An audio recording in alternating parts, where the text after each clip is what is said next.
Olá, gente boa, bem-vindos e bem-vindas aqui a mais este Conexões pela multiplataforma Tati. Você que nos acompanha aqui toda semana pela TV, pela rádio, né? Terças e sextas, mas também pelo nosso blog, pelas nossas redes sociais.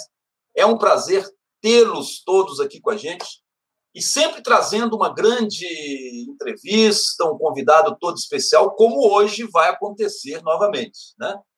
Nós temos aqui a grata satisfação de estar recebendo um jornalista, né, que esteve boa parte da sua vida e dedicou grande parte do seu trabalho a Ribeirão Preto, cobrindo os fatos, os acontecimentos aí da cidade. Nós estamos falando nada mais, nada menos do que Luiz Eblac. Olá, Luiz Eblac.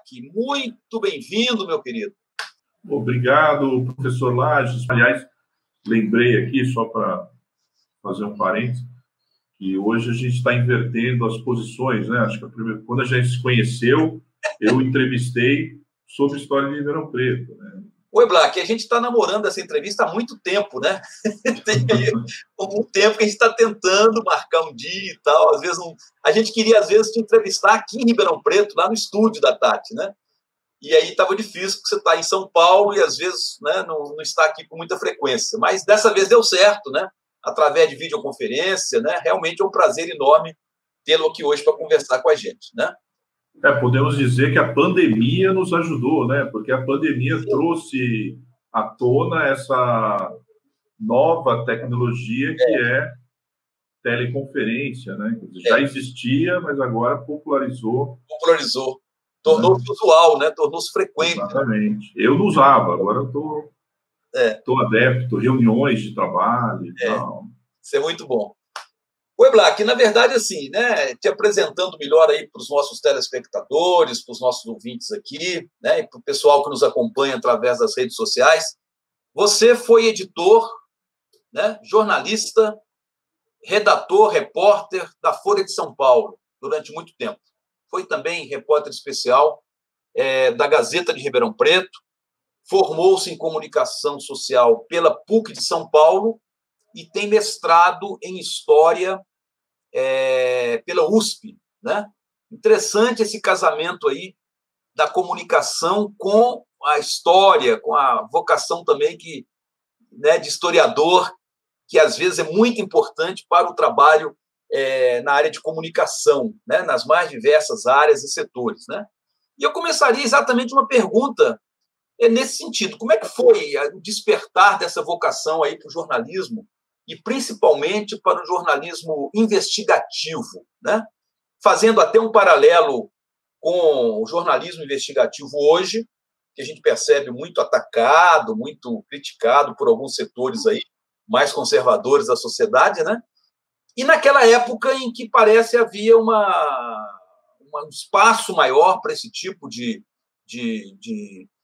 trabalho nessa área de comunicação, sem essas, né, essa defesa que muitas vezes a gente percebe necessária, né, para defender um jornalismo e uma informação de qualidade. Realmente o jornalismo mudou muito aí, de forma bastante acelerada, né, nos últimos 30 anos, mas especialmente, acho que 15 anos para cá, mudou muito mais, né? Eu adoraria dizer que eu comecei no jornalismo inspirado no mais nobre gênero, né, do jornalismo, na minha opinião, que é o jornalismo investigativo, né? Eu adoraria ter como inspiração os muckrakers da imprensa americana, começo do século XX, né? Grandes histórias foram reveladas por esses caras que não eram da grande mídia, inclusive. Eu adoraria me inspirar no caso Watergate, que eu mal conhecia quando eu entrei na faculdade. Eu adoraria me inspirar no Seymour Hersh, que é um jornalista americano que cobriu a Guerra do Vietnã e depois também cobriu o governo do George Bush filho, né? Eu adoraria dizer isso, assim. Para mim, esses caras são referências, né? Ou pelo menos não no jornalismo investigativo, talvez no jornalismo de ensaios, né? Mas não, infelizmente não. Meu caminho no jornalismo foi meio torto, né? Eu chamo de torto porque Eu virei jornalista depois de uma frustração profissional, digamos assim. Acho que a minha primeira, acho que o meu primeiro desejo profissional foi ser jogador de futebol, né? Eu gostava muito de futebol, era fã de futebol e tal. E eu quis ser jogador de futebol. Cheguei a jogar no infantil do São Paulo Futebol Clube e tal. Fiz várias peneiras, não consegui entrar em lugar nenhum, até que o São Paulo me chamou. O pessoal do São Paulo me chamou, tal, joguei lá. Eu costumo brincar para os meus amigos são paulinos que graças a mim existe o Rogério Ceni, né? Porque eu era goleiro, né? Se eu tivesse continuado a carreira, o Rogério Ceni não teria existido, né? Para o bem ou para o mal, né? Do São Paulo. Mas infelizmente eu fui demitido do São Paulo. E essa experiência com futebol me levou ao jornalismo através do rádio, né? Principalmente através do rádio-jornalismo esportivo, que praticamente era a única mídia que cobria futebol desde os anos 70, passando pelos anos 80. Só recentemente que a gente tem transmissões quase que diárias de jogos de futebol, programas esportivos longuíssimos, muito chatos, inclusive, transmitidos qualquer hora que você quiser, em TV fechada, né, sobretudo. Então, assim, o mundo do futebol nos anos 70 e 80 só tinha rádio, né? Então, assim, eu sou fã de caras como José Silvério, Osmar Santos, Fiore Giliotti. Esses caras se tornavam o futebol muito atrativo, né, através do rádio, que é difícil, né? Uma mídia com limitações hoje, né? Hoje você não tem isso, porque você tem transmissões de TV. Mas eu gostava de repórter de campo. Eu comecei a me interessar pelo jornalismo através do jornalismo esportivo, né? E, curiosamente, eu nunca exerci o jornalismo esportivo. Eu até quis, mas eu achava que eu nunca ia ser um bom jornalista esportivo, porque eu tinha uma paixão que eu achava que era a única paixão da vida que interessava, que era a paixão por um clube de futebol, que não é o São Paulo, é o Palmeiras, né? Então, assim, como é que eu vou ser jornalista esportivo, bom jornalista esportivo, se eu não vou admitir, como que eu vou dizer, se eu sou parcial, né, assumidamente parcial, pró-verde e branco, né? Na minha cabeça, dos anos, quando eu comecei na carreira, tal, acho que eu não posso ser jornalista esportivo, né? Eu acho até que o jornalismo esportivo daquela época era melhor do que o de hoje. Isso eu afirmo categoricamente. Assim. Eu acho que hoje eu lembro que nos programas de rádio, pelo menos na minha infância, adolescência e tal, os programas esportivos de rádio, eles dividiam como se fosse... e aí a gente começa a falar de política. Quando faz um debate político durante a eleição, os jornalistas têm a preocupação de dividir tempo igual, né? Temos que dar tempo igual para todo mundo, né? Cobertura esportiva nos anos 70 era isso. Programa de 1 hora na Rádio Jovem Pan, você tinha 15 minutos para o Palmeiras, 15 minutos para o Corinthians, 15 minutos para o São Paulo e 15 minutos para o Santos, né? Hoje é um pouco diferente, né? 90 minutos para o Corinthians, 10 minutos para o São Paulo, e no final a gente fala de Palmeiras, Corinthians, Santos, São Paulo, né? Só para imitar um pouco um grande jornalista palmeirense, o Avalone, né? O jornalismo investigativo, só para responder sua pergunta também, claro, perdeu qualidade. Acho que hoje a mídia está muito prejudicada, né? Está muito... Primeiro que perdeu o poder, né? A internet, as redes sociais e tal. Então, o jornalismo como um todo perdeu relevância, né? E exatamente por isso o jornalismo investigativo também perdeu nos últimos anos. Mas eu diria que o jornalismo como um todo, né? Não estou falando do jornalismo esportivo, o jornalismo como um todo ainda consegue ser importante, relevante para toda a sociedade, né? Principalmente porque numa democracia a imprensa é importante, né? Sim. Você, durante muito tempo, trabalhou aqui em Ribeirão Preto, fazendo cobertura dos fatos, de modo geral, mas muito especialmente dos fatos políticos, né? Tem algum caos, né? Alguma lembrança que você poderia estar destacando aqui nesse seu trabalho, algum desafio, alguma cobertura assim que te marcou mais? Eu tive dois momentos, né? Um momento muito curto, que até hoje eu sinto falta de alguma forma, que foi como repórter, né? Mas eu tenho muito mais experiência como editor do que como repórter. Como repórter, acho que a grande reportagem que eu fiz, acho que a principal reportagem que eu fiz, a reportagem que mais se repercutiu, foi parar em livro de história e tal, tem a ver com Ribeirão Preto, né? Que é uma entrevista que eu fiz com a Madre Maurina, que foi uma madre, foi presa por engano. A ditadura achou que ela fosse integrante de um grupo guerrilheiro de Ribeirão Preto, chamado FAUNE. Na verdade, ela não tinha ligação direta, obviamente, com a guerrilha, mas a ditadura prendeu a madre, na época, justamente porque ela recebia alguns integrantes da FAUNE num local do antigo Lar Santana. Eram estudantes, né, e entre os estudantes havia um integrante da FAUNE, e nessa sala o grupo realizava reuniões e tal, e guardava material da FAUNE. Quando prenderam esse grupo, Vanderlei Cache, a Áurea Moretti, eles chegaram ao Lar Santana e encontraram uma série de documentos, na época, comprometedores, né? Como, por exemplo, o jornal O Berro. Eles tinham esse jornal chamado O Berro, e os documentos comprometedores eram a lista de assinantes do jornal. Essas pessoas que estavam na lista de assinantes acabaram presas também. Essa história é absurda pela incapacidade investigativa da polícia da época, que prendeu gente que não tinha nada a ver com a FAUNE. Eu conheci essa história quando estava em Ribeirão Preto e fiz uma grande reportagem para o Caderno Mais, que é o sucessor, que é o antecessor do Ilustríssima da Folha, né? Eu fiz uma matéria de capa, 6, 7 páginas e tal, porque eu consegui entrevistar a freira. Então, esse foi um caso bastante importante do ponto de vista da história recente, porque a freira praticamente mudou a história dos direitos humanos no Brasil.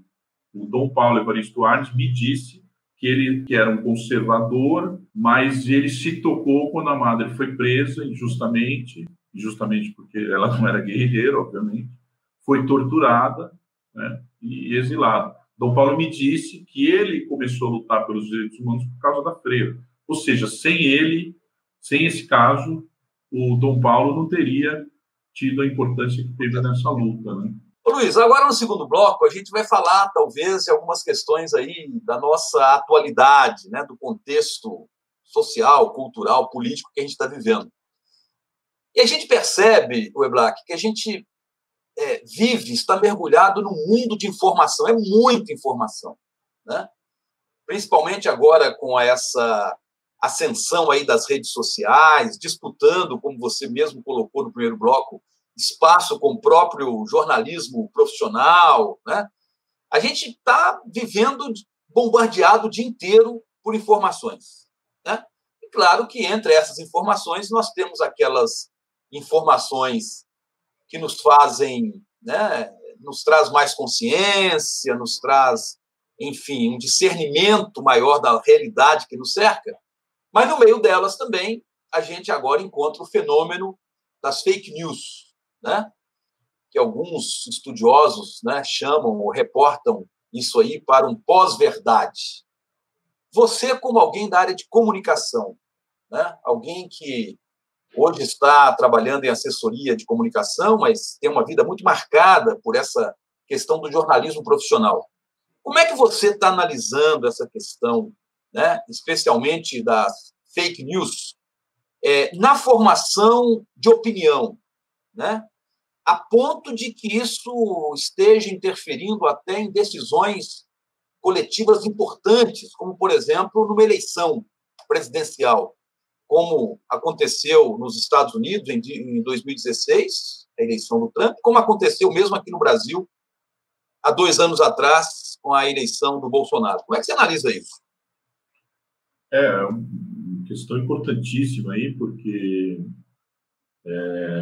esse fenômeno das fake news não é uma novidade histórica, né? Nós, colegas, eu não me considero um historiador, fiz graduação e mestrado, mas eu não me considero historiador como o professor Lages, né? Que é historiador de ofício, professor de história, conhecedor da história de Ribeirão. Eu não sou historiador e tal, mas não preciso ser historiador para dizer que a manipulação, a divulgação de informações falsas sempre esteve presente na história, né? Basta lembrar de Goebbels, né?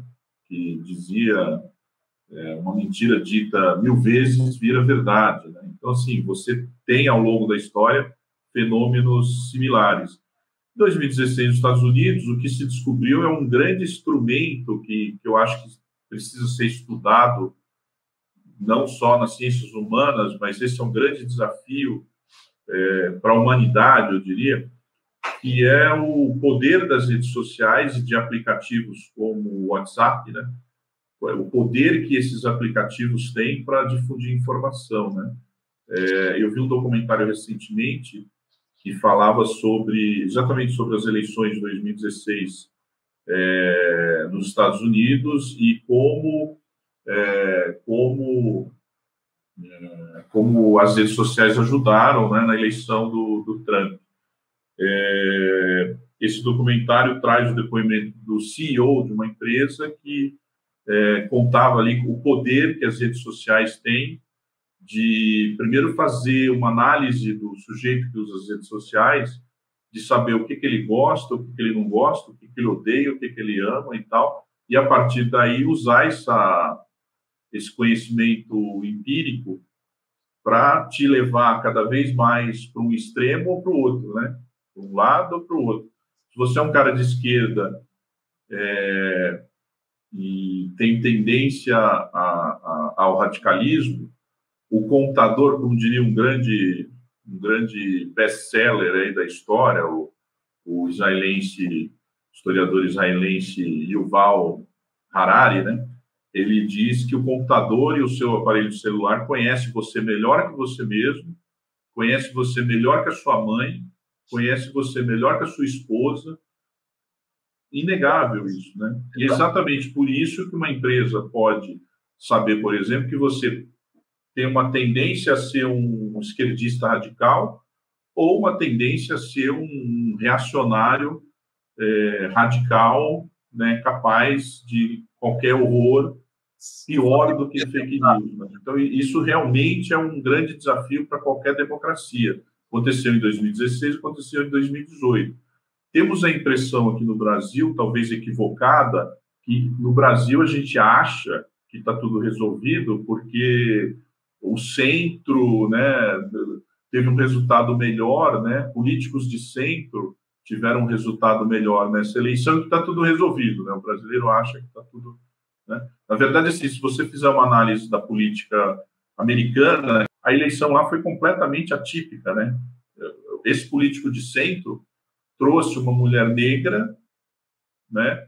No momento que os Estados Unidos tiveram uma discussão muito forte sobre racismo, vários casos atrozes aconteceram lá naquele país, e isso deu força para os democratas escolherem uma mulher negra mais ou menos associada à esquerda para ganhar as eleições, né?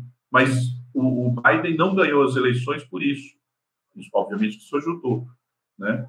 O Biden, na verdade, podemos dizer o seguinte: o Trump perdeu as eleições por causa da pandemia, né? É isso, né? Simples assim. Então, esse grande problema aí de fake news vai continuar, continua, e a gente precisa estar atento a isso. O Eblach, agora, a gente, durante algum tempo, né, percebeu esse impacto maior das fake news sobre as questões políticas, né? E sem deixar de ter esse impacto nas questões políticas, a gente está vendo agora a questão aí da discussão em relação à pandemia, muito presentemente a questão da discussão da vacina, né? e uma série de informações contraditórias, enfim, traz confusão e coloca a sociedade até quase que um certo pânico diante de alguma coisa que deveria ser vista quase como a salvação, né? Como é que o jornalismo profissional tende a tratar as fake news, né? A gente percebe nos grandes meios de comunicação quase que diariamente uma guerra, um enfrentamento, um desmentido quase que diário, né? Mas isso basta? Ou será que isso aí é alguma coisa que deveria mexer mais aí, talvez, nas formas de educação, até na educação escolar, nas formas, né, de tratamento entre as pessoas, esse conhecimento mútuo, né, que poderia estar levando a uma outra clarividência para as pessoas se protegerem, né, das mentiras que às vezes aparecem como verdade. Como é que você acha isso? É uma questão só da área de comunicação ou isso mexe com mais coisas aí na sociedade? Não, é bastante complexa essa questão, né? As fake news têm a ver com uma constatação do pensador italiano Umberto Eco, né? Ele disse, um pouco antes de morrer, alguns anos antes de morrer, ele disse que as redes sociais deram voz ao imbecil da aldeia, né? E é exatamente por isso que as redes sociais têm uma projeção muito grande. Obviamente, ele estava ironizando e tal, mas hoje o imbecil da aldeia, que recebe uma fake news do jornal Folha da Política, ele faz declarações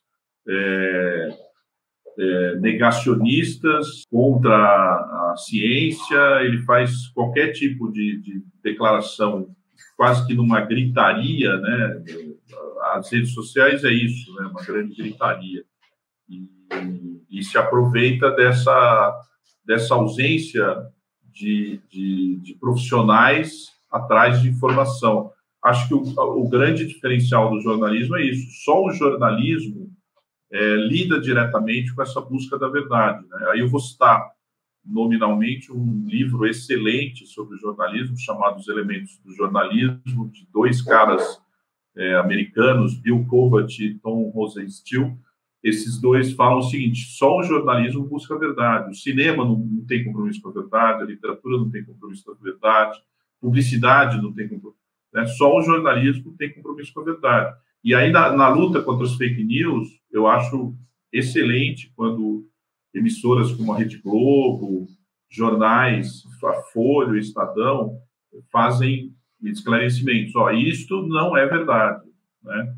E aí eu vejo na prática, né? E uma coisa que eu falo muito para amigos próximos, tanto de um lado quanto de outro, as pessoas entram nessa gritaria, essa gritaria não faz bem para a democracia, essa gritaria não é boa para a democracia, né? Eu costumo dizer que às vezes a gente tem que parar um pouco, a gente tem que silenciar, fazendo uma analogia com a gritaria das redes sociais.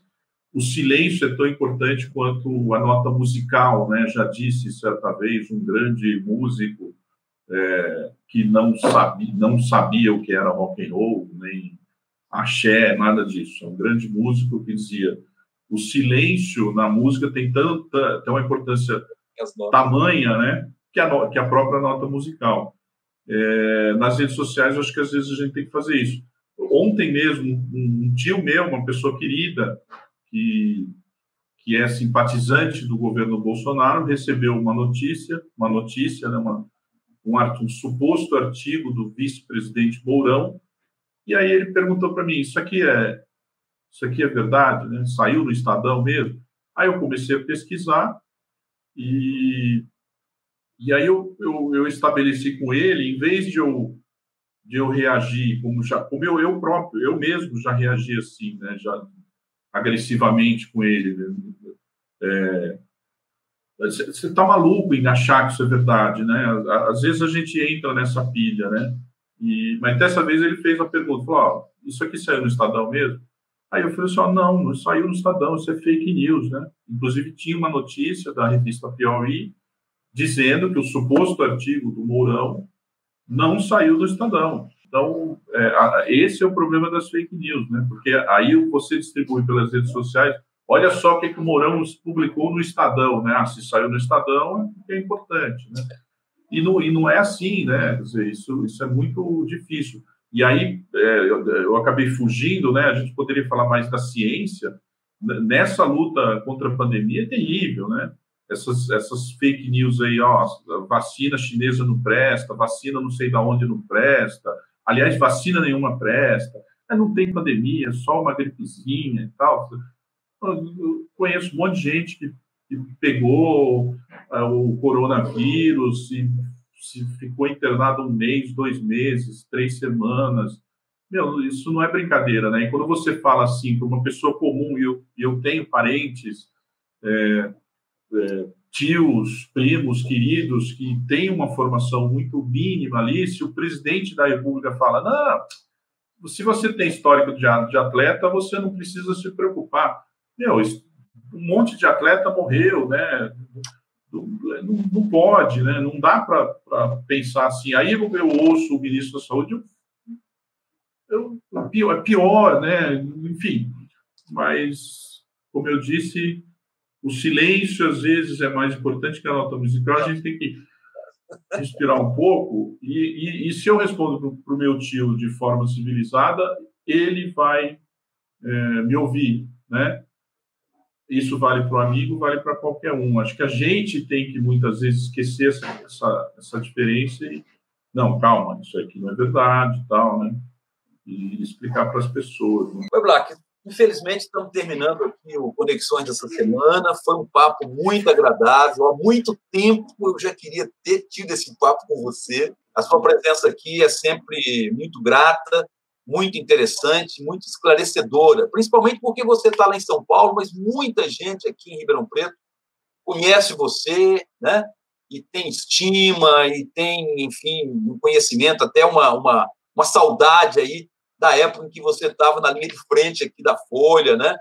E dando aí a sua contribuição também para a nossa cidade, para a nossa sociedade ribeirão-pretana. Eu só tenho que agradecer muito a sua vinda. Muito obrigado, viu, querido? Não, eu que agradeço. Como eu disse, foi uma honra participar aqui. Também tenho bastante apreço pelo professor Lages, a sua equipe aí. Ribeirão Preto realmente é uma cidade muito acolhedora e tal. Eu tenho saudades da época que eu vivi aí. Eu só não... Quando eu vivia aí, eu gostava do calor, né? Gostava não, me acostumei com o calor. Eu volto uma vez por mês, aí eu estou em Ribeirão. Hoje eu já tenho dificuldades com esse calor aí, mas muita saudade daí também. As terras paulistanas são mais frias, né, do que nós aqui, né? Exato. Então tá bom. Ô, gente, vamos terminando então por hoje, né? O Conexões dessa semana. E continue nos acompanhando também pelas nossas redes sociais, pelo nosso blog. Olha, anota aí, né? Nosso blog, www.professorlages.com.br. Lá você encontra não só essa entrevista muito legal que nós fizemos aqui com o Luiz Black hoje, como também as outras entrevistas anteriores, desde o início do nosso programa, há quase 4 anos atrás, né? Agradeço a sua presença, a sua paciência, né? E até semana que vem com um novo Conexões. Até lá!